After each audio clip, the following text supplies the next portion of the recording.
இன்றைய நற்செய்தி புனித லூக்கா எழுதிய நற்செய்தியிலிருந்து வாசகம். அதிகாரம் 13, இறைவார்த்தைகள் 22 முதல் 30 முடிய.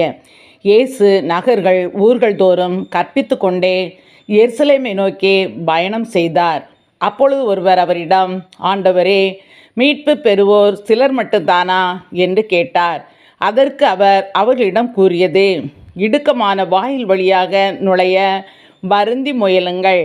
ஏனெனில் பலர் உள்ளே செல்ல முயன்றும் இயலாமற் போகும்.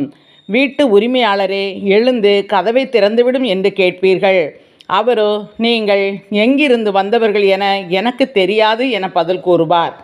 அப்பொழுது நீங்கள், நாங்கள் உம்மோடு உணவு உண்டோம் குடித்தோம், நீர் எங்கள் வீதிகளில் கற்பித்தீரே என்று சொல்வீர்கள். ஆனாலும் அவர், நீங்கள் எவ்விடத்தாரோ எனக்கு தெரியாது, தீங்கு செய்வோரே, அனைவரும் என்னை விட்டு அகன்று போங்கள் என உங்களிடம் சொல்வார்.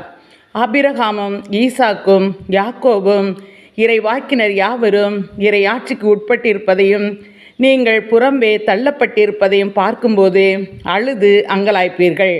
இறையாட்சியின் போது கிழக்கிலும் மேற்கிலும் வடக்கிலும் தெற்கிலும் இருந்து மக்கள் வந்து பந்தியில் அமர்வார்கள். ஆம், கடைசியானோர் முதன்மையாவர், முதன்மையானோர் கடைசி ஆவர் என்றார். இது கிறிஸ்து வழங்கும் நற்செய்தி. கிறிஸ்துவே உமக்கு புகழ்.